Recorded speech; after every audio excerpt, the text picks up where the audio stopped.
Students, आज हमारा topic है ड्राई सेल। तो पहले मैं डायग्राम के थ्रू आपको ड्राई सेल को एक्सप्लेन करूंगी, उसके स्ट्रक्चर और फंक्शन को। तो चलिए हम आज का अपना टॉपिक जो है उसको स्टार्ट करते हैं। हमारे पास सेल है नॉर्मल, जो आपने देखा होगा अपने घर में, बैटरीज में, रिमोट्स में, टॉयज़ में, ठीक है। तो ये हमारे पास ड्राई सेल है, ठीक है। अब इसको ये जो बाहर एक इसका कवर सा नज़र आ रहा है, ये आपके पास ये इसका इंसुलेटर है, ठीक है। ये जो इसके ऊपर राइटिंग नज़र आ रही है इंसुलेटर है, प्लस इसके अंदर एक जो इसका मेटल का जो पोर्शन है वो क्या चीज़ है, वो इसका एनोड है। तो अब हम इसका स्ट्रक्चर यहाँ डायग्राम से देखते हैं, ठीक है। कि क्या है, जिंक मेटल जो थी वो है जी, वो यूज़ हुई है एज अ एनोड, यानी जो सेल का जो कवर है, मेटल का जो पार्ट है उसका, वो उसमें जिंक मेटल है और वो एज अ एनोड यूज़ हो रही है, ठीक है जी। तो उसके बाद जो इसको ब्रेक करें तो जो बाहर वाला कवर था, वो जो आउटर कवर है वो एज इंसुलेटर है। बाहर वाला कवर क्या है, इंसुलेटर है। उसके अंदर जो जिंक जो मेटल यूज़ हुई है वो जिंक की मेटल है और वो zinc metal as anode act करती है। उसके बाद सेल को ब्रेक करें तो उसके अंदर जो रॉड है, ग्रेफाइट रॉड है, और वो कैथोड कहलाती है, और वो इनर्ट है, वो किसी भी इलेक्ट्रोलाइट के साथ जो सेल के अंदर है उसके साथ रिएक्ट नहीं करती। उसके बाद जो रॉड के इर्द गिर्द जो पेस्ट और जो पाउडर नज़र आ रहा है ब्लैक कलर का, वो कार्बन का ब्लैक पेस्ट है जिसे हम चारकोल भी कहते हैं, और उसके अंदर मैग्नीज डाइऑक्साइड मौजूद है, प्लस उसके अंदर अमोनियम क्लोराइड और जिंक क्लोराइड का पेस्ट मौजूद है जो कि इलेक्ट्रोलाइट है। इलेक्ट्रोलाइट के बगैर कोई सेल कंप्लीट नहीं होता, उसका फंक्शन पॉसिबल नहीं है, क्योंकि वही आयंस को मूव करने में जो है वो हेल्प करता है। अब यहाँ पर देखें, जिंक क्योंकि एनोड है, जिंक मेटल का एनोड है, तो जिंक के ऊपर यानी एनोड के ऊपर क्या होगा, ऑक्सीडेशन का प्रोसेस होगा। ऑक्सीडेशन के प्रोसेस में क्या होगा कि जिंक जो मेटल है, जो कवर है, वो चेंज होता जाएगा जिंक आयंस में by losing electron. Electron loss करता जाएगा और आयंस में चेंज होता जाएगा। ये इलेक्ट्रॉन्स कहाँ जाएंगे, ये उस इलेक्ट्रोलाइट के अंदर चले जाएंगे। जो ब्लैक कलर का पाउडर है, जो पेस्ट है जिसमें अमोनियम क्लोराइड और जिंक क्लोराइड का पेस्ट मौजूद है, उसके अंदर ये आयन चले जाएंगे और ये आयन फिर गेन कर लेगा अमोनियम जो है वो गेन कर लेगा।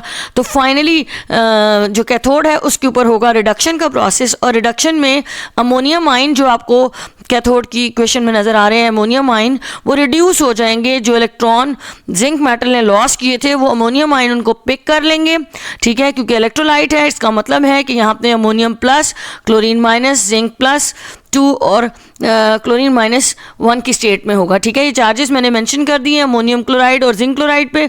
अब अमोनियम जो है वो अपने आयन को, ये जो 2 इलेक्ट्रॉन अमोनियम आयन जो है, जो 2 इलेक्ट्रॉन लॉस किए हैं जिंक मेटल ने, उनको पिक कर रहा है और रिडक्शन का प्रोसेस हो रहा है, ठीक है जी।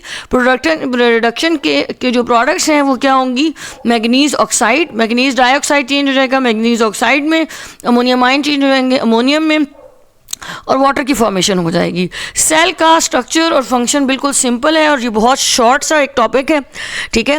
डायग्राम आपको ड्रॉ करनी आनी चाहिए, लेबलिंग आपको पता होनी चाहिए, ताकि आप उसके स्ट्रक्चर और फंक्शन को इजीली एक्सप्लेन कर सकें, ठीक है। बहुत सिंपल टॉपिक है और अक्सर 3 मार्क्स का पेपर में आता है, या फिर इसकी डायग्राम या लॉन्ग क्वेश्चन का बी पार्ट बन के भी आ सकता है, तो इसलिए ये इंपॉर्टेंट है। अब हम स्ट्रक्चर ऑफ ड्राई सेल को देखते हैं कि हमने इसके पॉइंट्स को पेपर में लिखना कैसे है, ठीक है। जैसे कि आपको बताया कि जो कंटेनर है वो मेटल का बना हुआ, और मेटल कौन सी है, जिंक है। तो in dry cell the anode is the zinc metal of the container, and the cathode क्या है, वो हमारे पास अगर हम सेल को ब्रेक करें तो वो ग्रेफाइट रॉड का कैथोड है, ठीक है, जो कि सेल के सेंटर में होता है। और मिक्सचर जो ब्लैक कलर का पाउडर है वो किस चीज़ का मिक्सचर होता है, वो मैग्नीज डाइऑक्साइड MnO2 और कार्बन चारकोल के साथ NH4Cl अमोनियम क्लोराइड और जिंक क्लोराइड का पेस्ट होता है। जो जितना मॉइस्ट रहता है उतना ही वो सेल जो है वर्किंग रहता है, क्योंकि ये NH4Cl एंड ZnCl2 ये क्या है, ये इलेक्ट्रोलाइट के तौर पे एक्ट करता है। तो कोई भी सेल विदाउट इलेक्ट्रोलाइट जो है वो प्रॉपर वर्किंग नहीं कर सकता। तो अब हम देखते हैं कि इसके एनोड और कैथोड के ऊपर कैसा रिएक्शन है, ठीक है, जो कि इसकी वर्किंग कहलाएगा। सेल में हम सिर्फ और सिर्फ देखेंगे कि एनोड पे और कैथोड पे कौन कौन से रिएक्शंस होते हैं। वैसे तो ये ऑलरेडी हम देख चुके हैं, लेकिन फिर भी पे ऑक्सीडेशन हो रही है, यानी जिंक मेटल अपने इलेक्ट्रॉन लॉस करके जिंक आयन में चेंज हो रहा है, और जो इलेक्ट्रॉन लॉस हो रहे हैं वो उस जो पेस्ट है अमोनियम क्लोराइड का और जिंक क्लोराइड का, उस यानी इलेक्ट्रोलाइट का पार्ट बन रहे हैं। फिर इलेक्ट्रोलाइट में से वो इलेक्ट्रॉन अमोनियम आयन जो है वो गेन कर लेता है, उसकी रिडक्शन हो जाती है, यानी कैथोड पे रिडक्शन हो रही होती है। तो सामने आपको स्क्रीन पे नज़र आ रहा होगा कि अमोनियम आयन, मैग्नीज डाइऑक्साइड और इलेक्ट्रॉन्स जो हैं ये गेन हो रहे हैं, और ये फाइनली हमारे पास बन रहा है मैग्नीज ऑक्साइड, अमोनिया और वाटर। ठीक है, तो एनोड पे ऑक्सीडेशन और कैथोड पे रिडक्शन होती है। तो अगर ये चीज़ें आपको समझ आ सकती हैं तो बहुत अच्छी बात, अगर कोई पॉइंट नहीं समझ आता तो आपने कमेंट में क्वेश्चन कर लेना है। Thank you.